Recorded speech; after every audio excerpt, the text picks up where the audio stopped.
Rain hammered the mountain road like 1,000 angry fists. Avery Caldwell, CEO of a media empire worth billions, stood shivering beside her dead Bentley, her phone showing no signal, her patience wearing thin. Then headlights cut through the darkness. A beat-up truck pulled over, and Wyatt Cole stepped out without a word. He didn't ask her name, didn't glance at the luxury car, just dropped to his knees on the wet asphalt and got to work. His 8-year-old daughter Rosie watched from the truck, nose pressed against the foggy window. When Wyatt reached for his toolbox, Avery's breath caught. On his wrist hung a small keychain, a hand-carved wooden star, the one she had made 17 years ago for a boy she abandoned without explanation. Wyatt didn't recognize her, but Avery knew every line on that weathered face. The man she had left behind to protect him was still carrying her memory, and he had no idea who had just broken down on his road. What happened next would unravel secrets both of them had buried for nearly 2 decades. The rain had soaked through Avery's coat by the time Wyatt finished. He stood up, wiped his hands on a rag that had seen better days, and nodded once toward the Bentley. His voice came out low and steady, almost swallowed by the storm. Alternator belt slipped. Should hold until you reach a proper garage. Avery reached into her purse, pulling out a fold of $100 bills, thick enough to make most people stare. But Wyatt just shook his head and turned back toward his truck. She called after him, her voice cracking against the thunder. "At least let me pay you something. You've been out here for almost an hour." He paused with his hand on the truck door, rain streaming down his face, and looked at her for the first time. Really looked. Something flickered in his eyes, a shadow of recognition that vanished before it could take shape. "No charge," he said.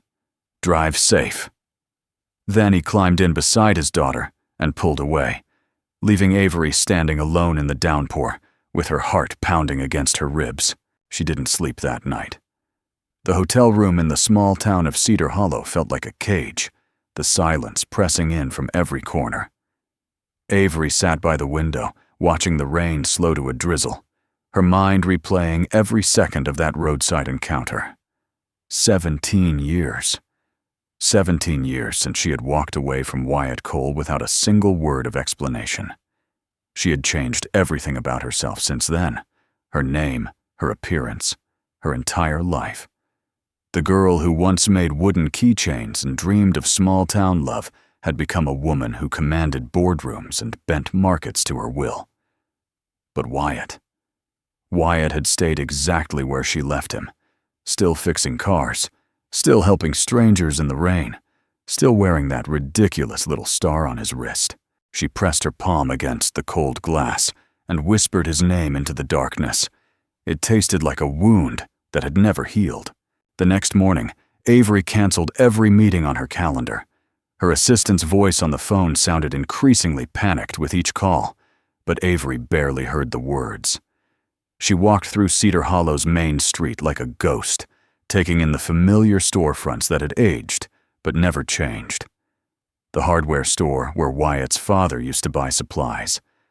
The diner where they had shared countless cups of coffee.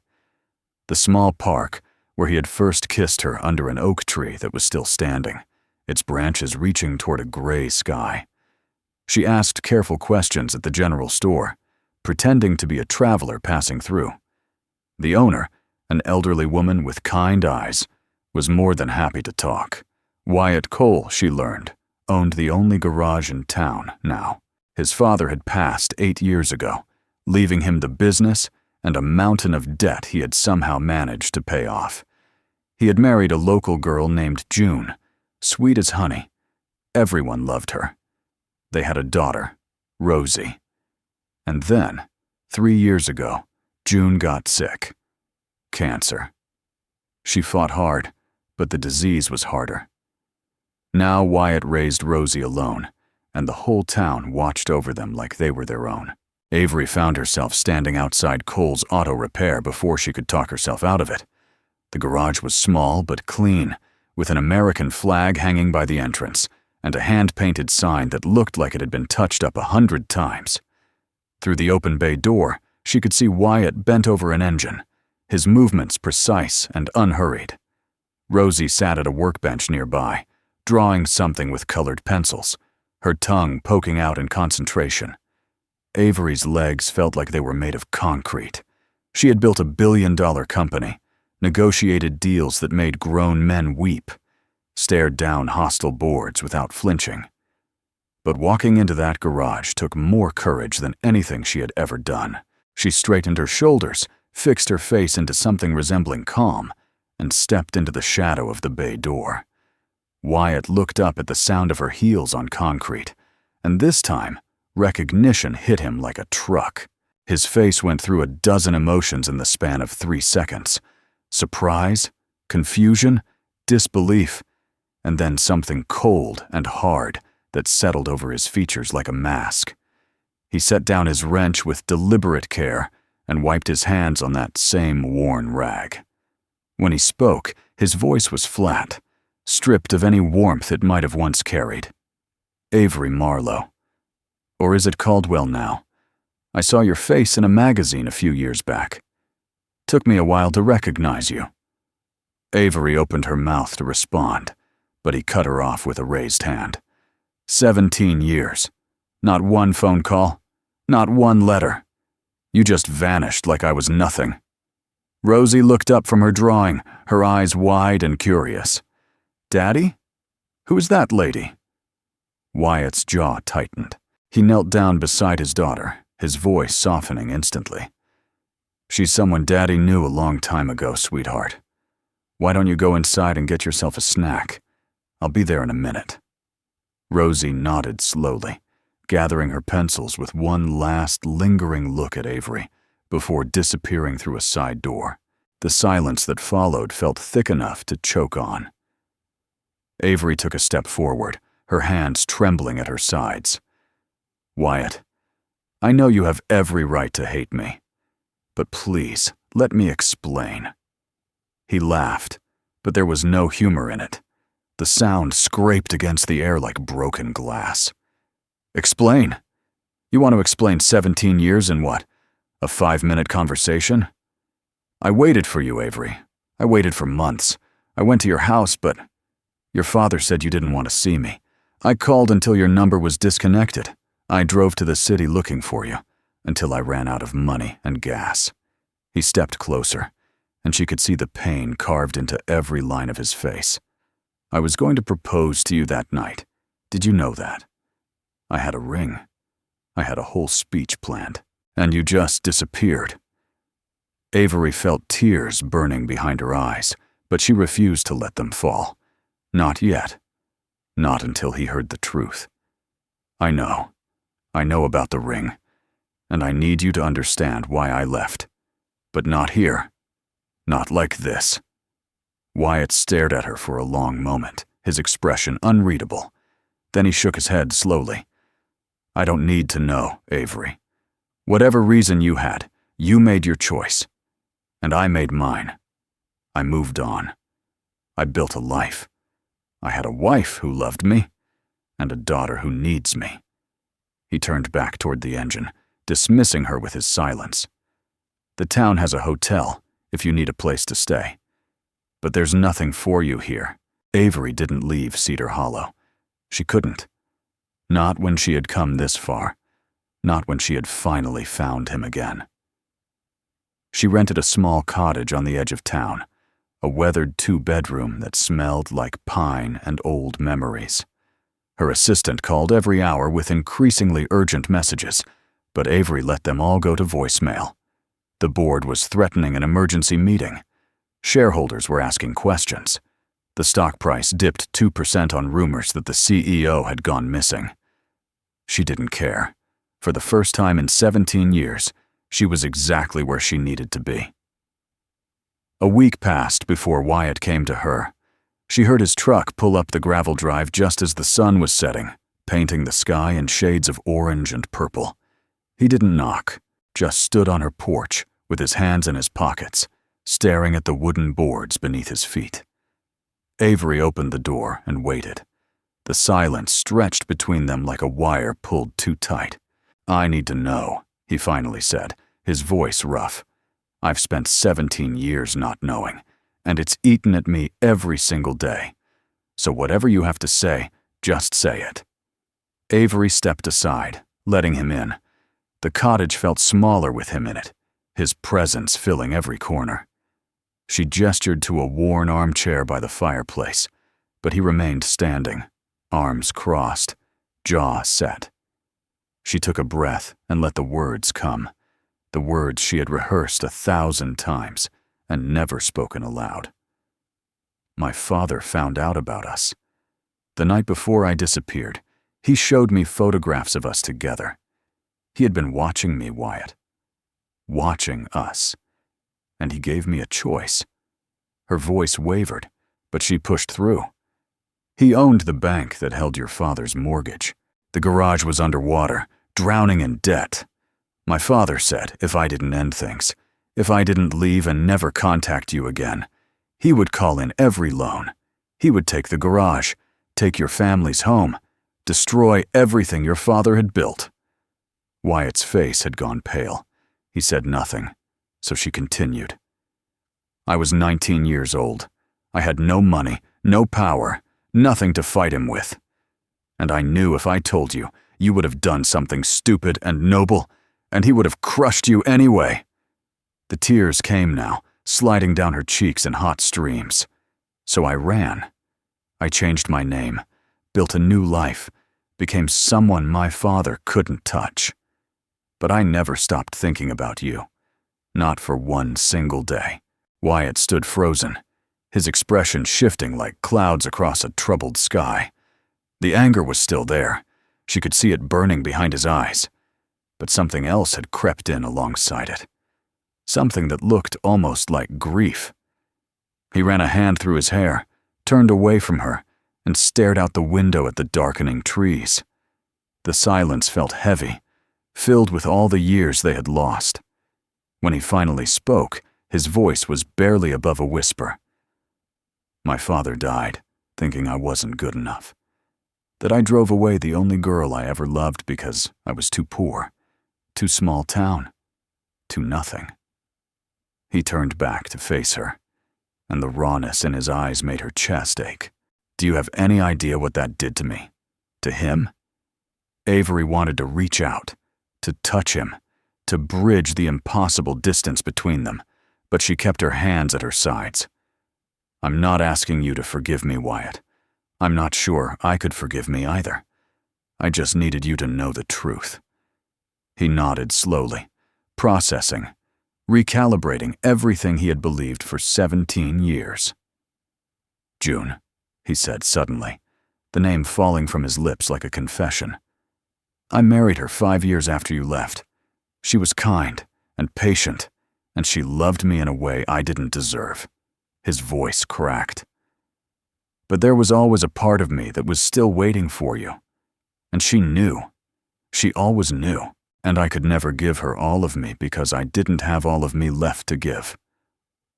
The admission hung in the air, devastating in its honesty.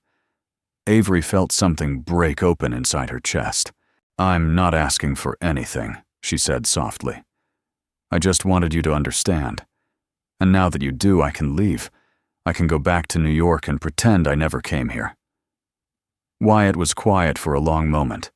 When he looked at her again, the hardness in his face had softened, just slightly. "I can't pretend the last 17 years didn't happen. I can't pretend I don't have a daughter who's already lost her mother. But I'm not going to throw you out either." He moved toward the door, pausing with his hand on the frame. "You want to stay in Cedar Hollow. That's your choice. But Rosie is my priority. She's been through enough. I won't let anyone else hurt her." Avery nodded, understanding the boundary he was drawing. "I would never," she whispered. Wyatt held her gaze for one long moment, then walked out into the gathering night. Avery listened to his truck fade into the distance and let herself sink to the floor, her back against the door, her body shaking with 17 years of tears finally set free. The weeks that followed settled into an uneasy rhythm. Avery found small ways to become part of Cedar Hollow's fabric, buying groceries at the local market, drinking coffee at the same diner she had frequented as a teenager, nodding politely to neighbors who eyed her expensive clothes with curiosity. She didn't hide who she was. People in small towns talked, and secrets never lasted long, but she didn't flaunt it either. She traded her designer heels for boots, her silk blouses for flannel. She learned to sit on the diner's cracked vinyl seats without checking for stains first. And slowly, painfully, she began to shed the armor she had worn for 17 years. One morning, she walked into Cole's Auto Repair and asked Wyatt for a job. He stared at her like she had grown a second head. "You're worth more money than this entire town combined. Why would you want to work in a garage?" Avery shrugged, a gesture that felt foreign to muscles trained for boardrooms. "Because I need something to do with my hands. Because I can't spend another day sitting in that cottage thinking about everything I've lost. And because maybe, if I'm being honest, I want to understand the life I could have had." Wyatt considered her for a long moment, his expression unreadable. Then he tossed her a rag and pointed to a shelf of oil cans that needed organizing. "Minimum wage, no special treatment, and you stay away from Rosie until I say otherwise." Avery caught the rag and nodded. It was more than she had dared to hope for. The first week was brutal. Her hands, softened by years of executive privilege, blistered and cracked. She ruined 3 manicures and stained her only pair of work jeans with transmission fluid. But she showed up every morning at 7 sharp, learned how to change oil and rotate tires, and slowly earned the grudging respect of the 2 other mechanics who worked alongside her. Wyatt watched her struggle without comment, but she noticed that he started leaving a pair of work gloves on her station, old and worn, but still usable. They had belonged to June. She knew because Rosie told her so, on one of the rare afternoons when the little girl wandered out to the garage instead of staying in the back office. Rosie was 8 years old, with her father's serious eyes and her mother's gentle smile. She approached Avery with the cautious curiosity of a wild animal, keeping her distance, but unable to resist the pull of something new. "You're the lady from the rain," she said one day, standing at a careful distance while Avery struggled with a stubborn lug nut. "Daddy said you knew each other when you were young." Avery wiped the sweat from her forehead and nodded. "We did. A long time ago." Rosie tilted her head, considering this information. "Were you friends?" The question was so simple and so complicated that Avery had to take a moment before answering. "We were very good friends, the best kind." Rosie seemed satisfied with this response. She pulled up an overturned bucket and sat down, watching Avery work. "My mom used to help Daddy in the garage, too. She wasn't very good at the car stuff, but she would bring him lunch and sit with him while he worked. He said it made the days go faster." Avery's heart clenched at the casual mention of June, at the way Rosie spoke about her mother with love and loss intertwined so naturally. "She sounds like a wonderful person." Rosie nodded solemnly. "She was. She told the best stories. And she made these chocolate chip cookies that were better than anyone else's in the whole world." A small smile crossed her face. "I still have her recipe. Daddy tries to make them sometimes, but they never taste the same." The conversations grew longer as the weeks passed. Rosie would appear after school, do her homework at the workbench, and drift over to wherever Avery was stationed. She asked questions about New York, about what it was like to fly on private planes, about whether Avery had ever met any famous people. Avery answered honestly, describing her life in terms that made it sound less glamorous and more lonely than the magazines portrayed. She found herself looking forward to these afternoons, to Rosie's unfiltered observations and unexpected wisdom. But she was careful never to push, never to cross the invisible line that Wyatt had drawn. She let Rosie come to her on the girl's own terms, and something fragile and precious began to grow between them. Wyatt noticed the change. He said nothing, but Avery caught him watching them together, his expression troubled and thoughtful. She wondered what he saw, what he was thinking, what it meant that he hadn't told Rosie to stay away. One afternoon, Rosie found something that changed everything. She had been rummaging through the storage closet in the back of the garage, looking for old magazines to cut up for a school project, when she emerged, carrying a dusty cardboard box. "Daddy, what's this?" she called out, setting the box on the workbench. Wyatt looked up from the engine he was rebuilding, and his face went white. Avery, standing near the tire rack, felt her stomach drop. She recognized that box. She had seen Wyatt put things in it 17 years ago, when they were young and stupid and convinced their love would last forever. "Rosie, put that back," Wyatt said, his voice tight. But it was too late. The girl had already opened the lid, her curious fingers pulling out photographs and letters, and a small velvet box that made her gasp. "Daddy, there's a ring in here, and pictures of you with a pretty girl." She held up a faded photograph, and Avery saw herself as she had been at 19, laughing in Wyatt's arms, young and hopeful, and utterly unaware of the devastation to come. Rosie looked from the photograph to Avery and back again, her sharp eyes making the connection instantly. "That's you," she breathed. "That's you with my daddy." The silence in the garage was absolute. Avery couldn't move, couldn't speak, could barely breathe. She watched Rosie's face cycle through confusion and understanding, and something that looked almost like betrayal. "You said you were friends," the girl said slowly, her voice trembling. "But this is a ring. Friends don't have rings." She turned to Wyatt, her eyes bright with unshed tears. "Daddy, why didn't you tell me? Who is she really?" Wyatt set down his tools and crossed to his daughter, kneeling so they were eye to eye. His hands, stained with grease and labor, cupped her small face with impossible gentleness. "She was someone I loved very much, a long time ago. Before I met your mama. Before you were born." Rosie's lower lip quivered. "Did she leave you? Is that why you look so sad sometimes, when you think I'm not watching?" The words hit Avery like a physical blow. She hadn't known, hadn't realized that Wyatt's pain had been visible even to his child. "Rosie," she said softly, stepping forward. "Can I tell you the truth? The real truth?" Wyatt looked at her sharply, a warning in his eyes. But Rosie was already nodding, and Avery knew this was the moment she had been dreading and hoping for all at once. She knelt down beside Wyatt, close enough that Rosie could see both their faces clearly. "When I was young, not much older than a teenager, I made a terrible mistake. I loved your daddy more than anything in the world, but I got scared, and I ran away without explaining why." She took a shaky breath. "It wasn't because I stopped loving him.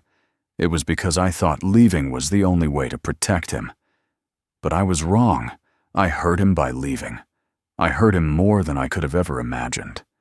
Rosie's brow furrowed as she processed this information. "Did you say sorry?" Avery felt tears sliding down her cheeks. "I'm trying to. Every single day, I'm trying to show him how sorry I am."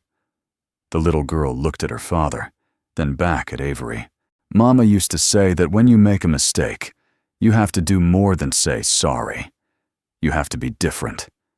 You have to show people with your actions that you've changed." Wyatt's breath caught audibly.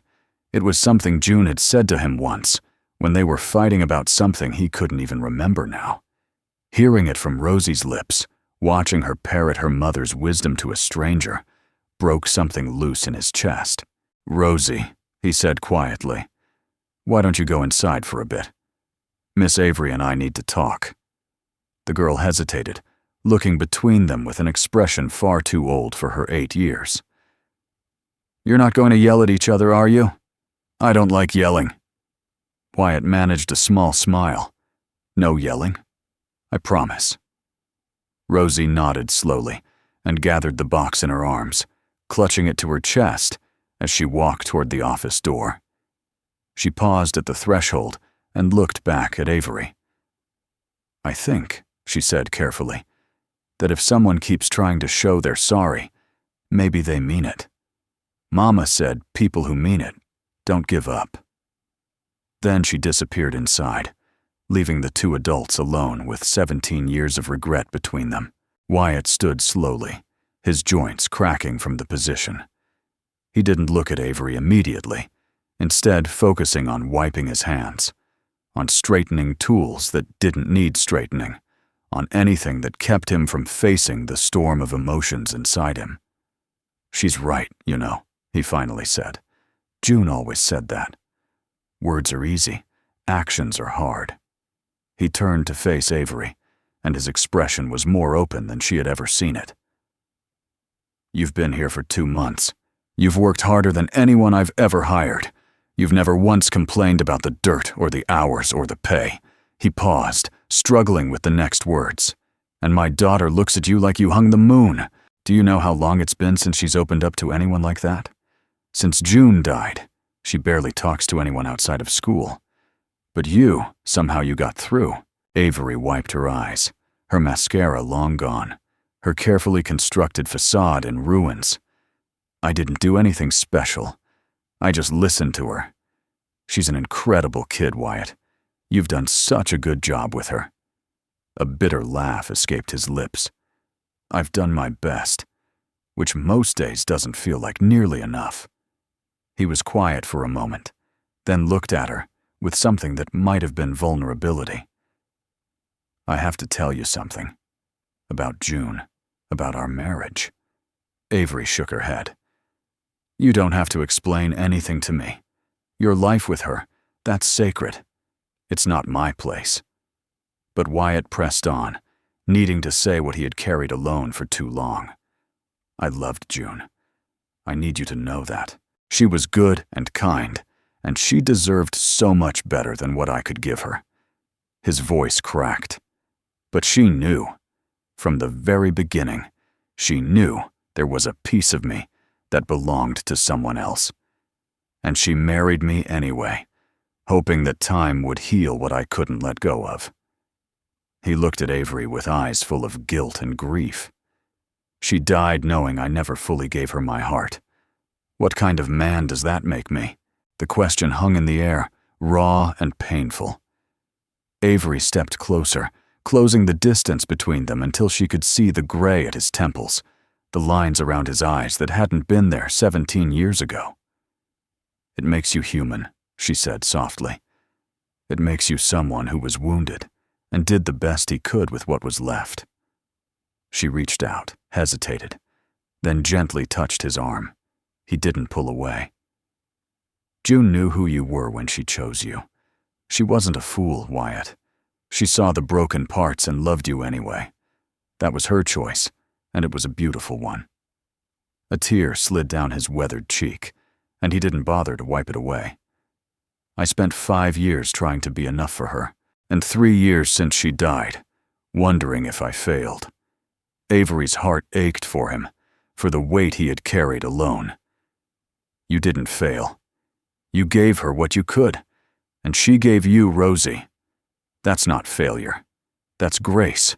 They stood in the dimming light of the garage, two people who had loved and lost and survived, finally seeing each other clearly for the first time in 17 years. Wyatt reached up and covered her hand with his own, his fingers rough and warm against her skin.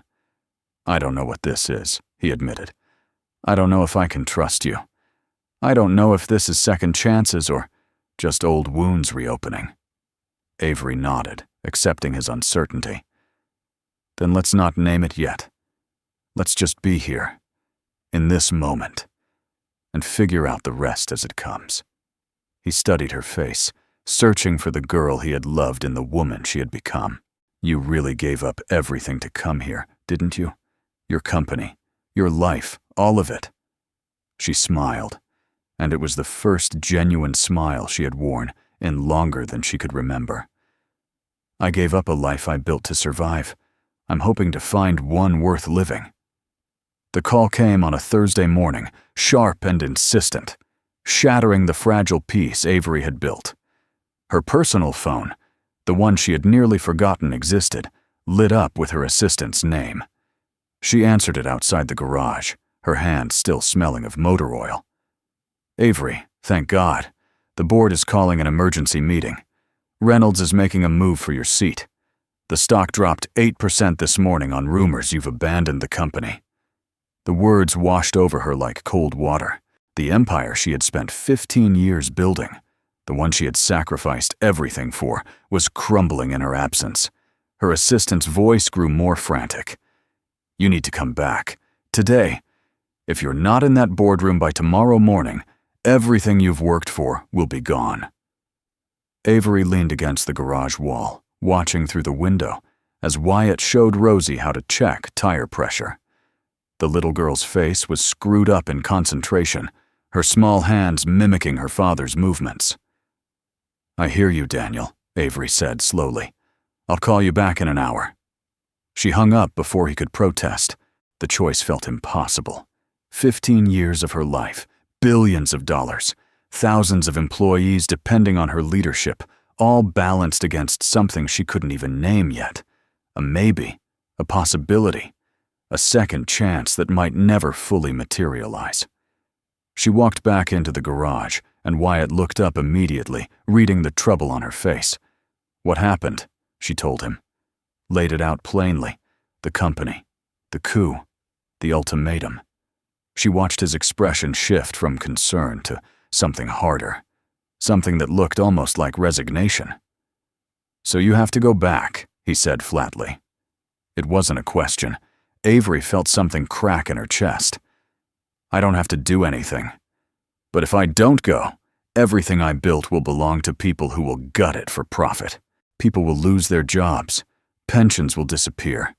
It's not just about me." Wyatt nodded slowly, setting down the pressure gauge he had been holding. "Then you should go." His voice was steady, but she could see the wall going up behind his eyes. "I'm not competing with your empire, Avery. I never could. I'm just a mechanic in a small town. I've got nothing to offer you that compares to that." She wanted to scream, wanted to shake him and tell him he was wrong, that he was worth more than every dollar in every account she had ever owned. But the words stuck in her throat, trapped by the weight of everything unsaid. Rosie appeared at her father's elbow, looking between them with worried eyes. "Is Miss Avery leaving?" she asked, her voice small.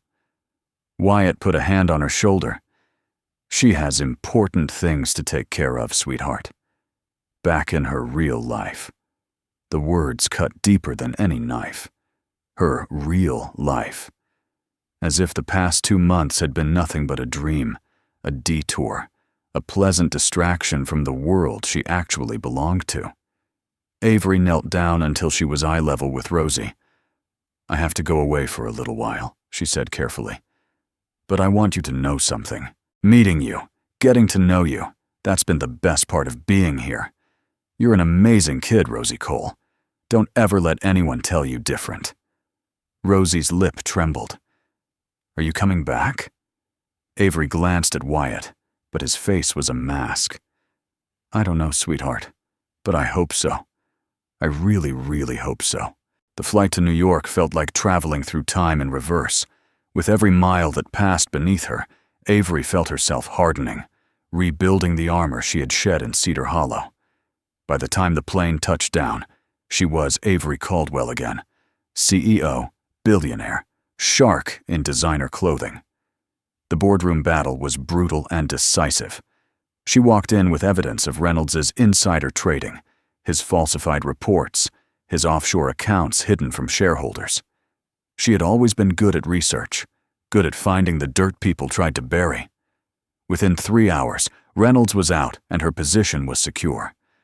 The board members who had supported his coup found themselves facing uncomfortable questions about their own finances. By Friday evening, Avery sat alone in her corner office, looking out at the Manhattan skyline, and felt absolutely nothing. The victory was hollow. The power felt meaningless. She had her empire back, every brick and stone of it, and it had never felt more like a prison. The call came at 2 a.m. Avery was still at her desk, having slept there rather than face her empty penthouse. The number on her phone was unfamiliar, a Cedar Hollow area code. She answered with a sense of dread pooling in her stomach. "Miss Avery?" The voice was small and scared, and it took her a moment to recognize it. "Rosie, how did you get this number?" She could hear the girl trying not to cry. "I found it in Daddy's phone, in his contacts. He saved it when you gave it to him, but he never called." Rosie's breath hitched. "Miss Avery, Daddy can't sleep. Every night since you left, he sits in the garage and stares at your car, the Bentley, the one you left here because you flew away." Avery's heart clenched. "He just sits there, and sometimes I hear him talking, but there's nobody there." The little girl's voice dropped to a whisper. "I think he's talking to you. I think he misses you so much it's making him sick." Avery gripped the phone so hard her knuckles went white. "Rosie, honey, is your daddy okay? Is he eating? Is he taking care of himself?" A sniffle came through the line. "He says he's fine, but he's lying. Grown-ups think kids can't tell when they're lying, but I always know." There was a pause, and when Rosie spoke again, her voice was stronger, more determined. "Miss Avery, I need to tell you something. When Mama was dying, she made me promise to take care of Daddy. She said he was the kind of man who would forget to take care of himself if nobody reminded him." Another pause. "I think you're supposed to remind him now. I think that's why you came back. But then you left again, and now he's worse than before." The words hit Avery like a physical blow. She pressed her free hand to her chest, trying to hold herself together. "Rosie, I didn't leave because I wanted to. I left because I had responsibilities here, people counting on me." The girl's response was immediate and cutting in its simplicity. "But we're counting on you too, and we don't have anybody else." The silence stretched for an eternity. Avery looked around her office, at the awards on the walls, the crystal decanters, the view that cost more per square foot than most people earned in a year. All of it meaningless, all of it empty. "Rosie," she said slowly, "I need you to do something for me. Can you give your daddy a message?" She could almost hear the girl nodding. "Tell him I'm coming home. Tell him that I finally figured out what I was so afraid of all those years ago, and I'm not afraid anymore." She took a deep breath, feeling the last of her old life crack and fall away. "Tell him I choose him. Tell him I choose both of you. And this time, I'm not running." A small gasp came through the phone, followed by something that might have been a stifled sob. "You promise? You really, really promise?" Avery smiled, and for the first time in her adult life, she felt completely certain of what she was doing. "I promise, Rosie. No more running, no more hiding. I'll be there by morning." She was true to her word. At 7 in the morning, Avery pulled into the gravel drive of Cole's Auto Repair in a rental car she had picked up at the airport.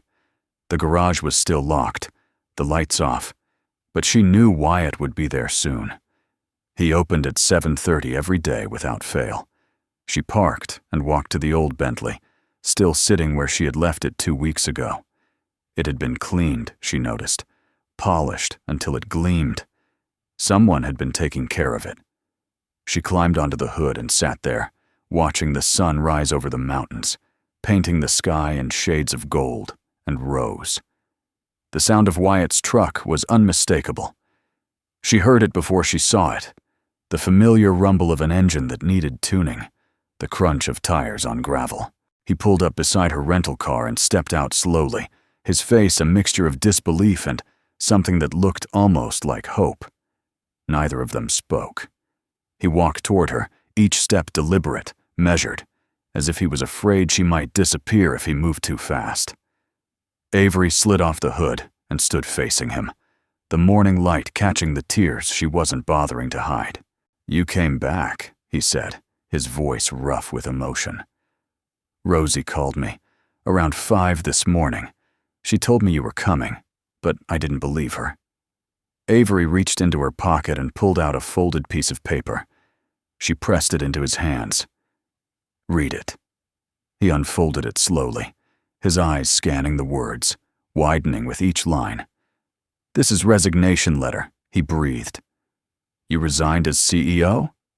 Avery nodded. "Effective immediately. I'm retaining my shares. I'm not stupid.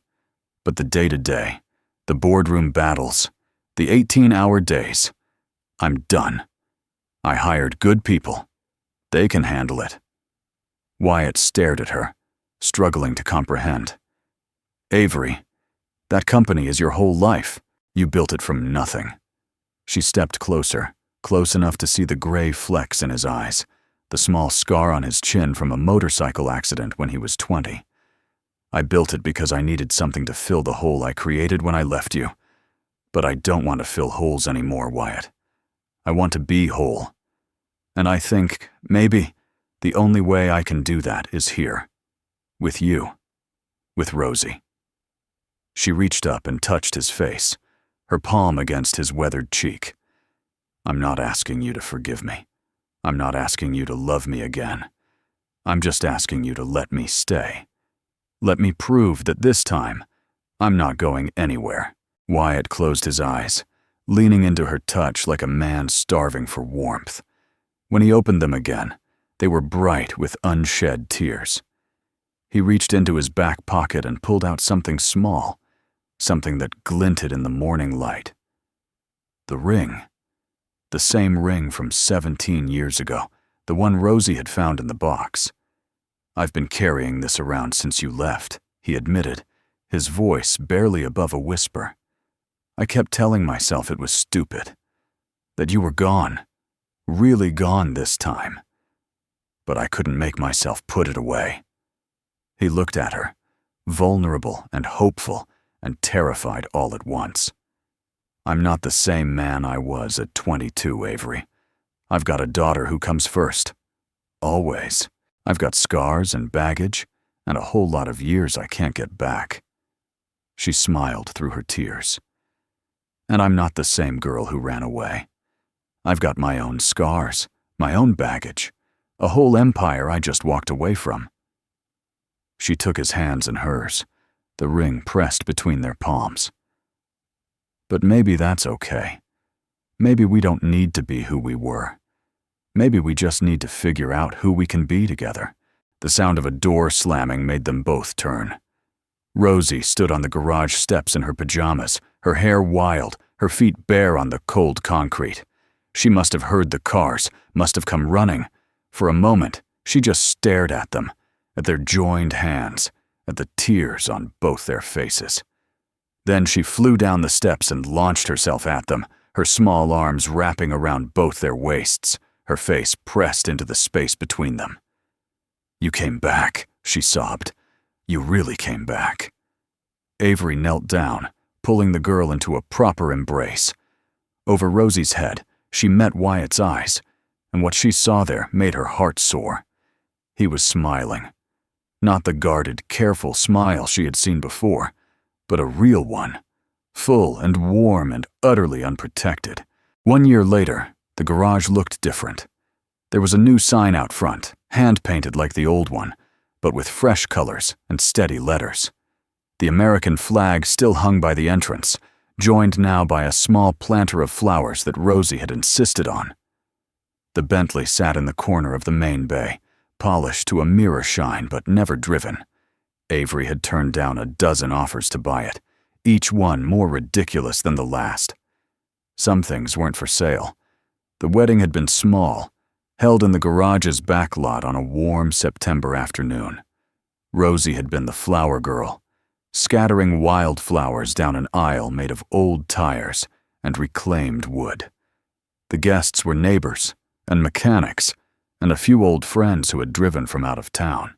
Avery wore a simple white dress, and if anyone noticed the grease stain on her hem from where she had been working that morning, they were kind enough not to mention it. Now, on this ordinary Tuesday evening, Avery stood in the doorway of the garage and watched her family.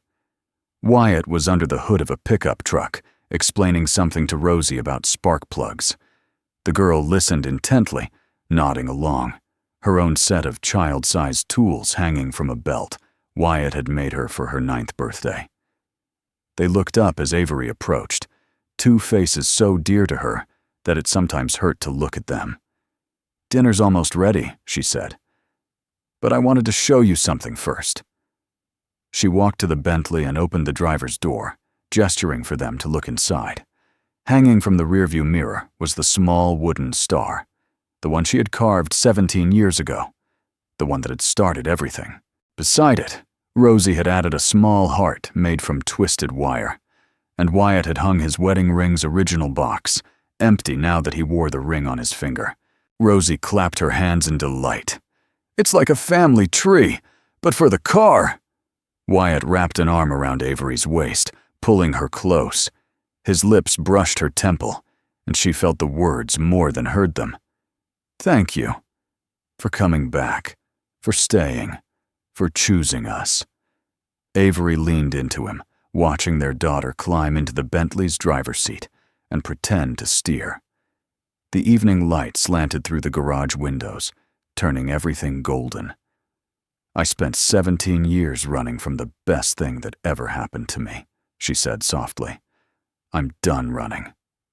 She looked up at him, at this man who had waited and grieved and loved and survived, and smiled.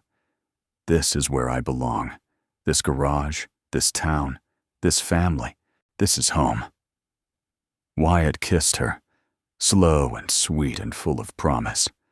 Rosie made gagging noises from the car, and they broke apart laughing, the sound echoing off the garage walls and out into the quiet street, where neighbors smiled and nodded and went about their lives. The broken Bentley that had brought them back together would never drive again. But it didn't need to. It had already taken her exactly where she needed to go.